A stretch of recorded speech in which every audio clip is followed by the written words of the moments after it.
네, 말씀은 민수기 28탄, 제목은 좀비들의 전쟁. 네. 14장 20절에서 45절까지입니다. 14장 20절에서 45절까지. 네, 우리 합독은 25절까지만 하도록 하겠습니다. 네, 같이 읽을게요. 시작. 여호와께서 이르시되 내가 내 말로 사하노라. 그러나 진실로 내가 살아있는 것과 여호와의 영광이 온 세계에 충만한 것을 두고 맹세하노니 내 영광과 애국과 광야에서 행한 내 이적을 보고서도 이같이 10번이나 나를 시험하고 내 목소리를 청종하지 아니한 그 사람들은 내가 그들의 조상들에게 맹세한 땅을 결탄코 보지 못할 것이요 또 나를 멸시하는 사람은 한 사람도 그것을 보지 못하리라. 그러나 내 종 갈렙은 그 마음이 그들과 달라서 나를 온전히 따랐은즉 그가 갔던 땅으로 내가 그를 인도하여 드리리니 그의 자손이 그 땅을 차지하리라. 아멜렉인과 가나안인이 골짜기에 거주하나니 너희는 내일 돌이켜 홍해 길을 따라 광야로 들어갈지니라. 아멘. 네, 판결이 광야로 다시 돌려보내는 걸로 판결이 났죠. 그래서 오늘 본문을 보면 이스라엘의 역사상 가장 비극적이면서도 역설적인 복음의 정수를 보여주는 장면입니다. 이제 지난주 우리 어떤 말씀까지 있었냐면 모세의 중보기도가 있었어요. 인간들이 장막에서 통곡을 하고 울었죠. 왜 울었습니까? 이제 우리 죽게 생겼다고 통곡하고 울었어요. 그래서 하나님이 이것들을 다 이 전염병으로 다 쓸어버리겠다라고 했는데 중보기도를 하죠. 모세가 그러시면 안 됩니다. 이렇게 기도를 했어요. 그래서 하나님이 이제 그 일은 보류. 일단은 보류. 다 죽이고 모세만 남기는 거는 일단 보류를 하셨어요. 그런데 그럼에도 불구하고 하나님은 그냥 넘어가지 않으시는 거예요. 그래서 우리가 아직 읽지는 않았지만 본문 29절에 보면 이렇게 표현하고 있어요. 너희 시체가 이 광야에 엎드러질 것이라. 결국은 하나님 뭐예요? 지금 당장 전염병으로 죽이진 않아도 너희들을 광야로 다 몰아놓고 그 광야에서 다 죽게 만들 것이다. 이렇게 말씀하시는 거예요. 그러니까 판결은 바뀌지 않은 거예요. 사실 시간만 조금 이렇게 딜레이가 된 거지. 그러니까 이스라엘 백성들은 가나안 땅을 이제 코앞에 둔 상황이었는데 다시 홍해길로 들어가게 된 거예요. 그것도 무려 40년을 광야를 돌아야 된대요. 그래서 이 지금 이스라엘 백성들이 하나님을 원망했던 그 요지가 뭐였냐면, 그러니까 처와 자식 기억나세요? 처와 자식을 이렇게 그 가나안 족속들에게 이렇게 넘겨줘야 하는 그런 상황이 죽기보다 싫다라는 거였잖아요. 그래서 20세 이상의 성인들이 10명의 정탐꾼의 말을 듣고 하나님의 약속을 불신하고 내 어린 자식을 지켜보겠다고 가나안에 들어가는 걸 포기했는데 하나님은 어떻게 하냐면 그걸 거꾸로 해버리는 거예요. 어떻게 거꾸로 하냐면 20세 이하의 어린애들은 내가 가나안 땅에 집어넣어주고 그 대신 20세 이상의 너희들은 광야에서 시체로 끝날 것이다. 이렇게 판결을 내리시는 거예요. 하나님의 어떤 판결 자체가 좋죠? 안 좋아요? 좋은 거예요. 왜냐하면 이 인간들도 사실 그것을 바란 거거든. 우리 아이들은 살려주세요. 이거거든. 그래, 그렇게 해줄게. 이거예요. 근데 이게 현장에 있는 우리가 이 말씀을 들었을 때 참 이게 참 기가 막힐 노릇인 거죠. 그러니까 자기들이 지키겠다고 했던 그 어린애들을 자기들은 못 지켜. 근데 누구는 지켜? 하나님은 지켜낼 수 있는 거예요. 그래서 천국은 철저하게 20세 이하가 들어가는 거예요. 그 20세 이하라는 이야기는 절대 무능력한 인간들이 가나안 땅에 들어가는 거예요. 그러니까 무능력하다라는 말은 율법을 지킬 능력이 없다라는 거예요. 율법을 지킬 능력. 그러니까 여러분 중에서 나는 율법을 지킬 능력이 있으신 분, 그분은 죄송하지만 광야에서 뒤지셔야 돼요. 근데 율법을 지킬 능력이 없는 20세 이하의 아이들, 그런 사람은 내가 가나안 땅에 집어넣어 주겠다는 거예요. 그래서 예수님도 똑같은 말씀하셨잖아요. 너희가 어린아이와 같은 믿음이 있지 않으면 천국에 갈 수 없다. 그 말은 뭐예요? 어린아이처럼 순수하고 약간 뭘 모르고 뭐 그런 느낌이 아니라 부모의 케어가 없으면 한순간도 살 수 없는 그런 어린아이. 그러니까 하나님의 보호하심이 없으면 너희 힘으로는 무엇도 할 수 없는 그 존재들이 천국에 간다는 거예요. 그래서 천국은 무엇을 해서 가는 거예요? 그냥 가만히 있으면 가는 거예요. 가만히 있으면 가는 거예요. 근데 우리 인간들은요, 그걸 싫어해. 내가 왜 가만히 있다가 가? 내가 뭔가를 좀 해야지.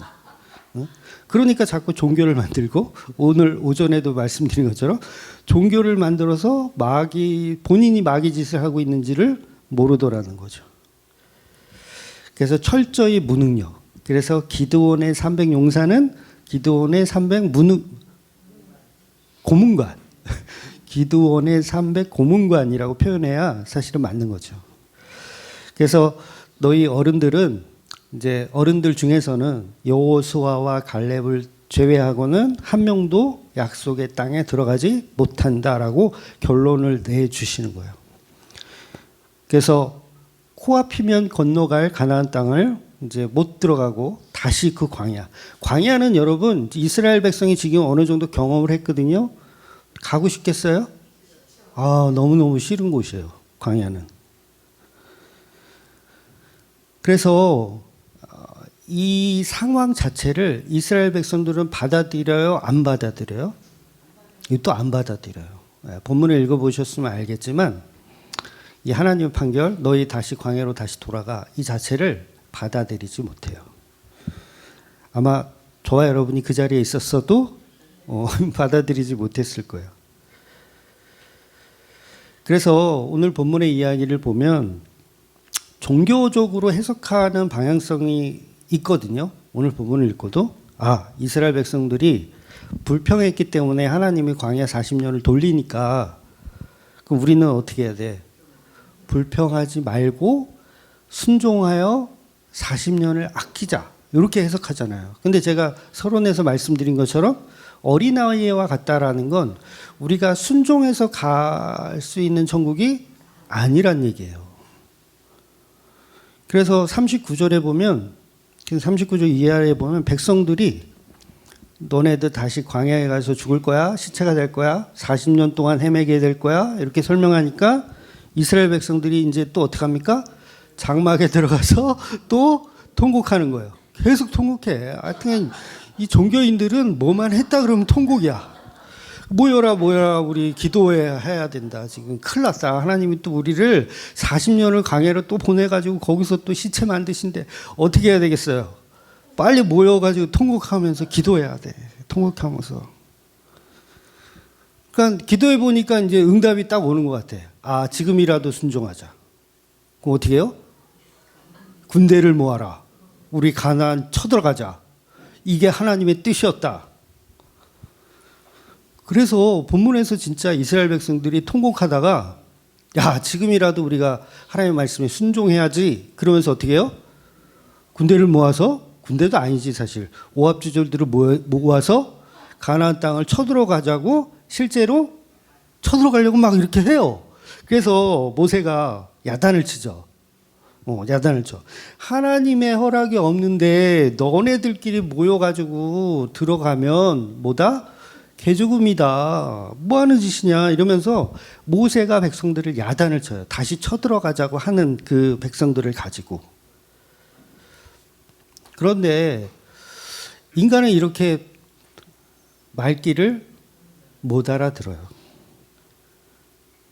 그런데 하나님이 그들을 광야로 보내시는 이유는 단 한 가지였어요. 뭐냐면 너희들의 힘으로 들어갈 생각하지 마라. 너희들이 율법 지킴으로 가려고 하지 마라. 그 땅은 오직 내가 너와 언약한 그 언약 때문에 들어가는 거지 너희들의 순종과도 상관없고 너희들이 뭐 하는 거하고는 전혀 상관이 없다는 거예요. 그래서 광야는 이스라엘이라는 그 백성들이 자기 자아를 박살내는 공간이었던 거예요. 광야 40년 동안 뭐 하냐면 거기는 무덤이에요. 무덤. 뭘 죽이는 무덤? 내 자아를 죽이는 무덤. 자아를 죽인다는 건 뭐예요? 머리가 없어지는 거예요. 머리가 없어지는 거. 내가 계산해요? 계산하는 게 아니에요. 이게 굉장히 어려운 복음이거든요, 사실.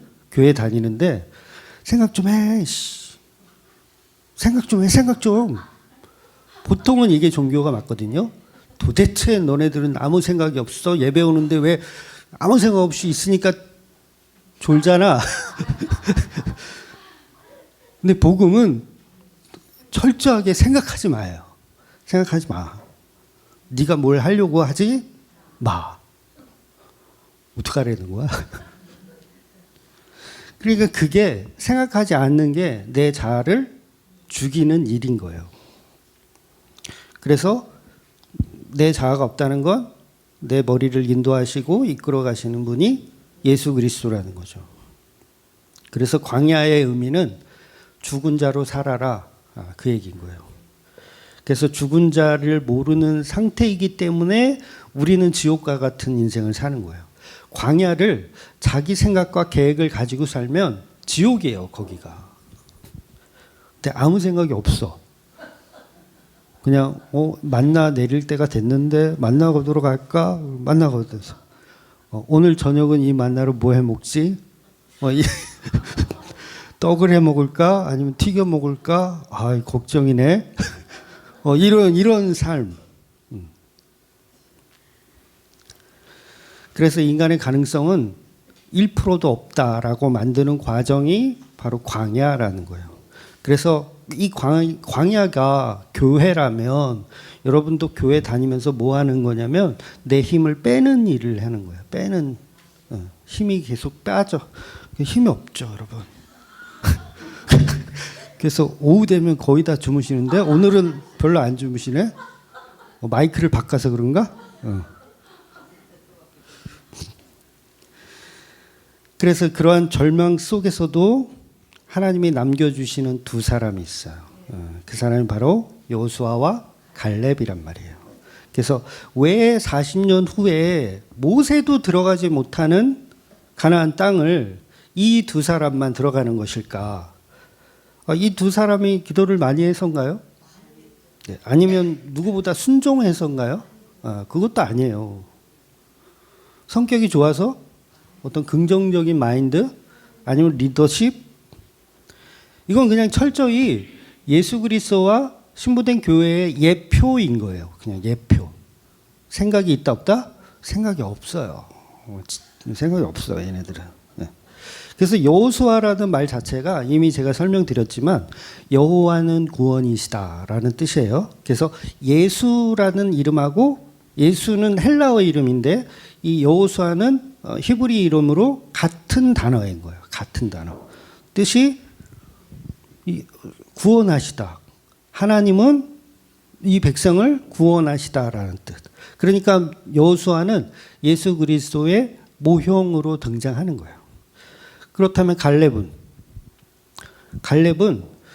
여러분 이 갈렙에 대해서 잘 모르시는 분 있을 텐데 갈렙은 유대 혈통을 가진 사람이 아니에요. 그럼 뭐야? 이방인이에요. 그러니까 그니스 사람으로 그러니까 여호수아는 에브라임 지파에서 요셉의 라인이거든요. 요셉의 라인인데 한마디로 진골이에요. 언약을 따른 여호수아예요. 갈렙은 언약을 따른 라인이 아니라 이방인이 이쪽 이스라엘 12지파 안으로 이방인인데 들어와 가지고 유다 지파라는 옷을 입고 있는 거예요. 그러니까 사실 진골이 아니에요. 제가 전주희 씨인데 우리 집도 약간 족보를 산 것 같아. 약간 느낌이 제가 전주희 씨의 이제 해자 돌림이거든요. 해자 돌림인데 우리도 뭐 그 어디야 그 일제 시대 때 그 전인가 사지 않았을까? 왜냐하면 저는 왕족의 느낌이 전혀 안 나거든요. 전혀 안 나. 그 세종대왕이나 뭐 이렇게 이성계나 뭐 이방원 이런 분들을 보면 막 카리스마 넘치게 막 이렇게 형제 다 죽이고 막 그러잖아요. 모르세요? 이방원 알죠? 근데 저는 그런 느낌이 좀 없어서 우리는 족보를 샀구나. 그러니까 이 갈렙도 족보를 샀든 어떻게 했든 진짜 유다 지파의 혈통을 가진 사람은 아닌데 유다 지파로 와서 옷을 입고 유다 지파의 리더가 되어 있는 거예요. 그러니까 이 말 자체가 교회를 상징하는 거예요. 갈렙은 자격 없는 자가 자격 있는 것처럼 옷을 입고 있다. 교회. 그래서 이 갈렙이 하는 일은 뭐냐면 그냥 여호수아 곁에서 같이 뭔가를 해. 같이 뭔가를 해. 그래서 성경은 일부러 여호수아와 갈렙을 대등하게 표현합니다. 대등하게. 그래서 오히려 여호수아와 갈렙 이렇게 표현해야 되는데 갈렙과 여호수아라고 표현한 것도 굉장히 많아요. 그러니까 대등하게 보더라는 거죠. 그러면 이게 이상해야 되거든요. 아니 진골도 아니고 그래도 여호수아는 진골이고 에브라임 지파인데 얘는 유다 지파도 아닌 그니스의 이방인이 어떻게 유다 지파의 리더로 있을까 했을 때 같은 레벨로 성경은 계속 이야기해 준다는 거예요.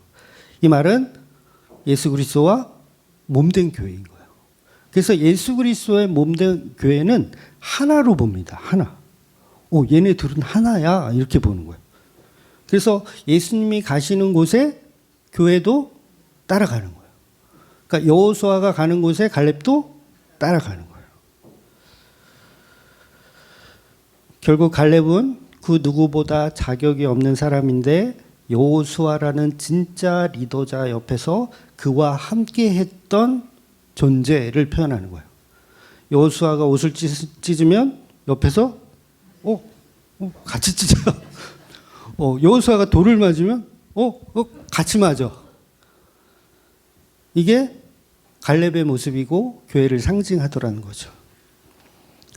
그래서 여러분 이 원리를 잘 이해하셔야 되는데 가나안이라고 하는 약속의 땅, 즉 하나님의 나라는 내가 무언가를 이렇게 이루어서 착하게 살아서 율법 지켜서 들어가는 게 아니라 예수님한테 그냥 붙어서 가는 거예요. 붙어서. 종교적인 열심으로는 갈 수 없는 곳. 오직 여호수아와 함께 행동하고 여호수아와 함께 있을 때만 들어가지는 거예요. 그러니까 내 자아가 있으면 함께 할 수 있어요, 없어요? 함께 할 수 없어요. 내 자아가 없어야 돼. 머리가 없어야 돼. 그냥 여호수아 하는 거 옆에서 똑같이 하는 거예요. 그래서 그 머리가 가시는 곳에 몸은 그냥 따라가는 거예요. 그러니까 한쪽 강도가 그러잖아요. 구원받은 강도가 당신 나라가 임하실 때 나를 좀 기억하여 주옵소서. 이게 뭐예요? 십자가에 달려 죽어가는 그 남자를 자신의 머리라고 생각하는 거예요. 내 머리가 가시는 곳에 이 몸뚱아리인 나도 기억해 주십시오. 당신 곁에 꼭 붙어 있고 싶습니다. 이거잖아요. 꼭 붙어 있고 싶습니다. 물론 성경을 읽다 보면 이 두 명의 장수를 대등하게 이렇게 표현하지만 분명히 12지파의 진골은 여호수아밖에 없다라는 거예요. 그래서 교회는 그 예수님을 믿고 살아가는 겁니다. 그래서 성도는 내 머리로 사는 자들이 아니라 그 머리가 시키는 대로 그냥 움직이는 거예요. 머리가 가나안 땅에 들어가면 몸도 따라서 들어가는 거예요. 그걸 은혜라고 하고 그걸 복음이라고 하는 겁니다. 그런데 이제 39절 이하에 보면 백성들이 이제 엉뚱한 짓을 하죠. 하나님의 판결을 듣고 이제 슬퍼해요. 장막에서 울었다 그랬어요. 그리고 나서 그럼 지금이라도 우리가 가나안 땅을 쳐들어가 볼까? 그래서 우리가 범죄했으니 하나님을 거역했으니 이제라도 열심을 다해서 만회해 보겠다라고 결성되기 시작한 거예요. 이거를 철저한 인본주의라고 하는 거예요.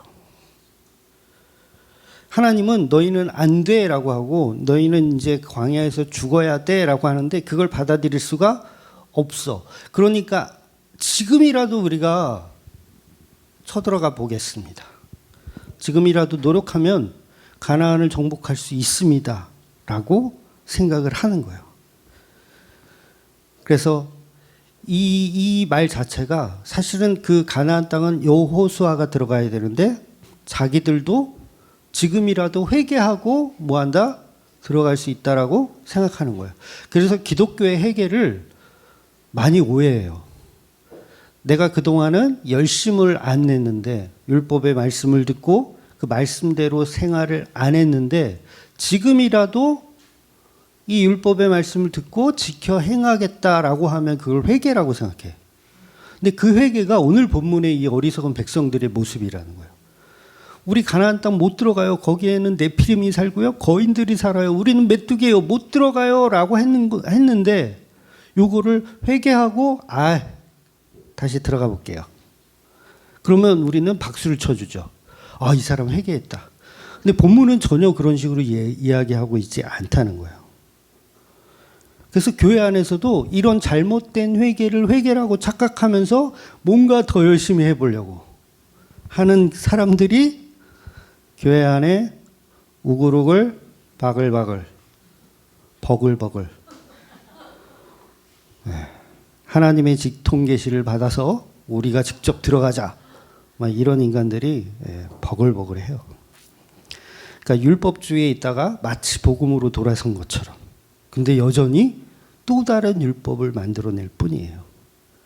그러니까 율법을 가지고 복음을 가지고 이용하는 사람들. 그러니까 이게 제가 설명드리는 게 참 어려울 수 있는데 예를 들면 이런 거예요. 주일 성수 율법이니까 할 필요 없다 이러잖아요. 그러면 우리는 또 그래? 그러면 주일 성수를 일부러 안 하는 인간들도 있어. 무슨 청개구리도 아니고 일부러 안 해. 바로 오늘날 교회를 가득 채운 종교인들의 모습이에요. 복음을 들으면 그 복음을 또 율법으로 이용하는. 진짜 어쩔 수가 없어.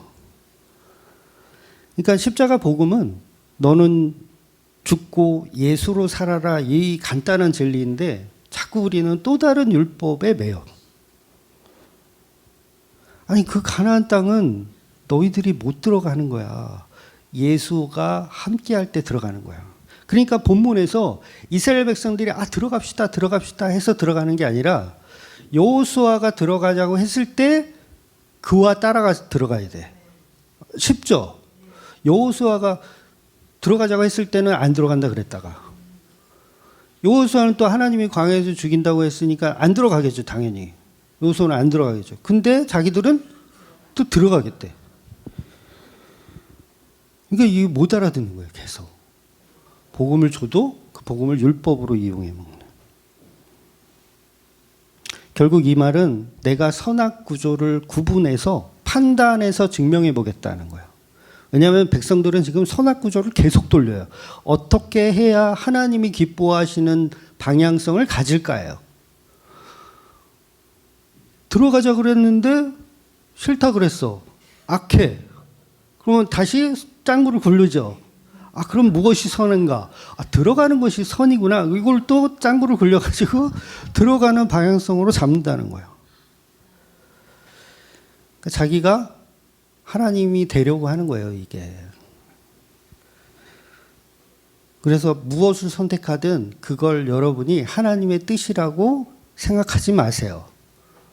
무엇을 생각하든 이해가 되세요? 무엇을 생각하든 이거 하나님의 뜻이다라고 생각할 필요가 없어요. 그러니까 선무당이 사람 잡는다는 표현 있잖아요. 복음 좀 안다고 교회에서 이것은 나쁜 거, 이것은 좋은 거 이렇게 판단해 가지고 마치 우리가 판단한 좋은 것으로 하나님을 예배하면 하나님이 흠양하시는 예배라고 착각을 한단 말이에요. 그러니까 다 선악구조의 판단인데 헛수고하는 거거든요. 그러니까 쉬운 예로 우리 교회 보면 12신조라는 게 있잖아요. 거기 보면 헌금 바구니를 돌리지 않습니다. 이런 표현이 있어요. 헌금 바구니를 돌리지 않는다. 그러면 요거를 또 율법으로 생각해. 헌금 바구니를 돌리지 않는 교회는 뭔가 하나님이 기뻐하는 신령과 진정한 예배를 드리는 교회구나라는 판단으로 또 목적한다라는 거예요. WCC를 반대하는 교회, 12신조에 있죠. WCC를 반대하는 교회입니다. 그러면 이 교회가 WCC를 반대하면 마치 이 교회가 신령과 진정한 예배를 드리는 교회라고 우리는 또 이렇게 율법적으로 적용하더라는 거예요. 근데 소용이 있다 없다? 없어요. 진짜 예배는 예수님의 피밖에 없어요. 우리가 선악의 잣대로 구분해서 무엇은 옳고 무엇은 그르다라고 판단했을 때 그 옳다라고 했던 예배가 옳지 않아요. 그러니까 이 일이 제가 시즌 1만 너무 욕했는데 시즌 2도 욕할게요. 시즌 2 때도 이런 분들이 많았어요. 선악을 판단해서 이건 복음주의, 이건 율법주의에서 마치 복음주의로 예배드리면 신령과 진정하다라고 착각들을 하는 거예요. 문화예배는 문화예배 지금까지 드리죠. 문화예배는 옳다, 나쁘다. 여러분 어떻게 생각하세요? 문화예배는 옳다, 나쁘다, 선하다, 악하다. 그 판단 자체를 우리는 할 필요가 없는 거예요. 여러분 코로나인데 예배를 강행해. 코로나고 지랄이고 우리는 계속 예배할 거예요.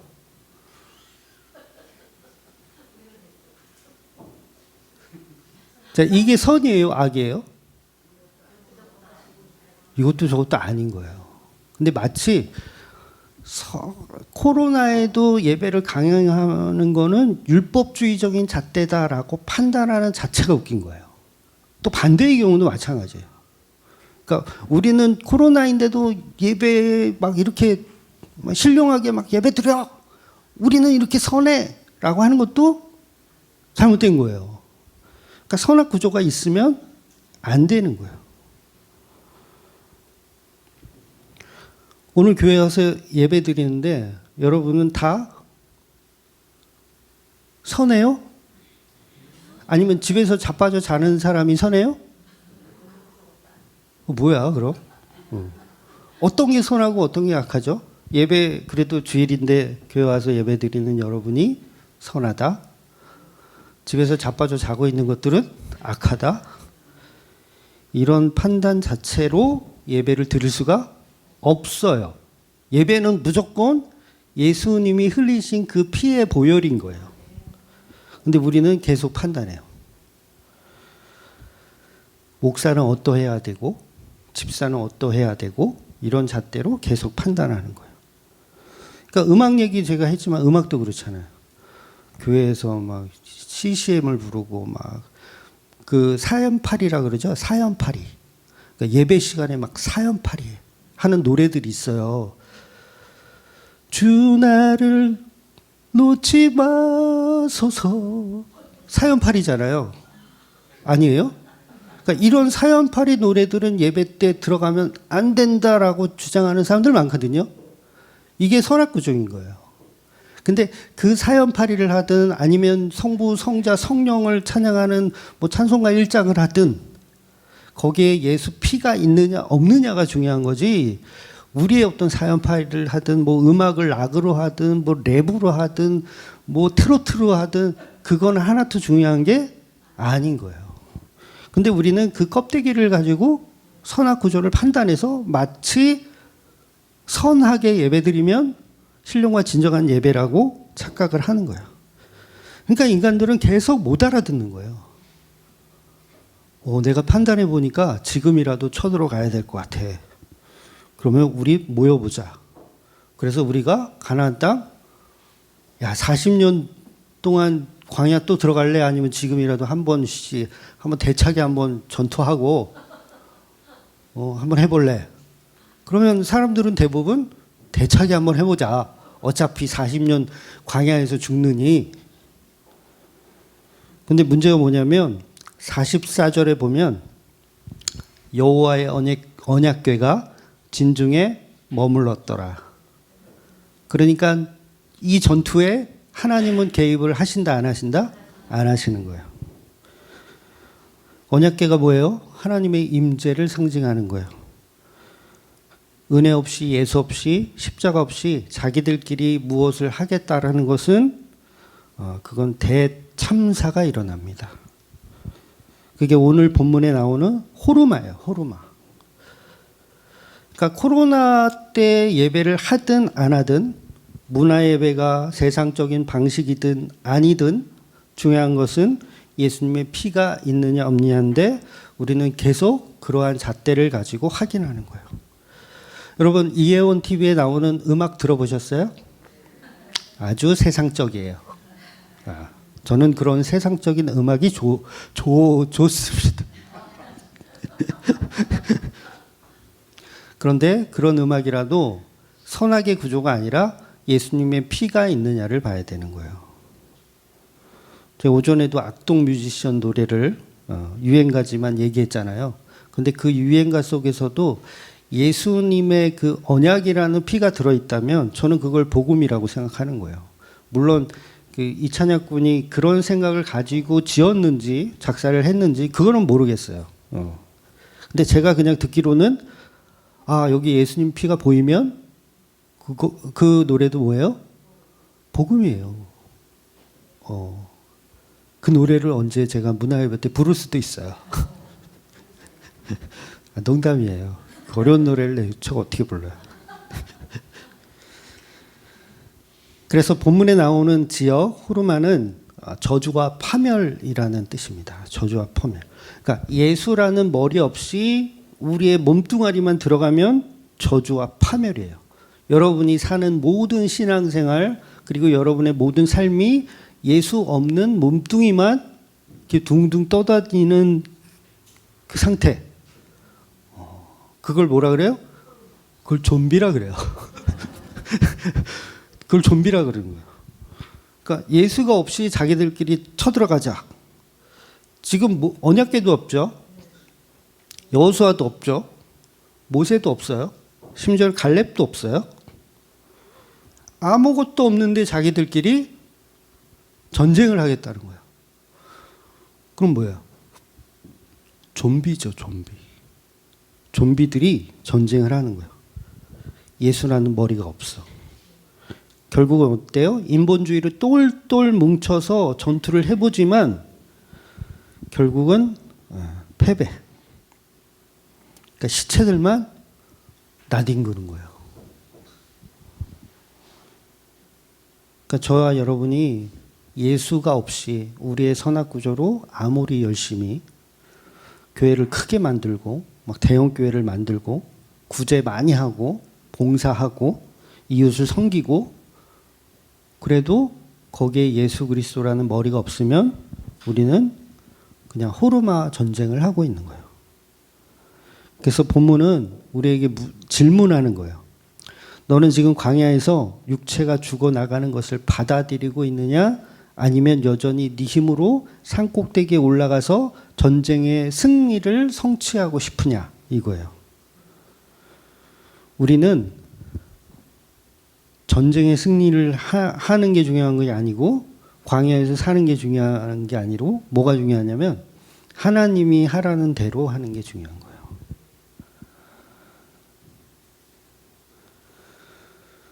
그래서 우리는 절대 우리 힘으로 가나안 땅 못 들어갑니다. 광야에서 죽어야 하는 반역자들.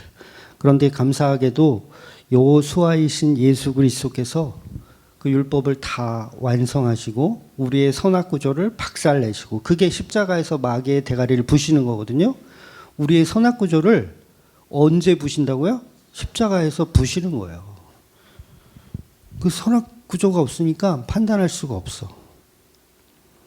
그 성도는 예수님의 머리에 이끌려서 그냥 사는 거예요. 예수님이 광야로 가시면 우리도 광야로 가고, 예수님이 야 전투하자 산 꼭대기로 모여 그러면 산 꼭대기로 모이면 돼. 얼마나 편해요. 이스라엘 백성들 얼마나 편해. 아니 만나 내려주면 만나 먹고, 메추라기 보내주면 메추라기 먹고, 물 주시면 물 먹고, 전투하자 그러면 전투하고, 아니면 좀 쉬어 그러면 쉬고. 그래서 진정한 평안은 간단해요. 그냥 사세요. 그냥 사세요. 여기가 전투의 자리인가? 여기가 광야의 기간인가? 그런 거 판단할 필요 없어요. 그냥 여러분의 삶이 예수 그리스도가 이끌어 가시는 삶입니다. 그래서 그 삶 안에서 참 안식을 누리며 사시는 저와 여러분이 되시기를 예수님의 이름으로 축원드리겠습니다. 아멘. 기도하겠습니다.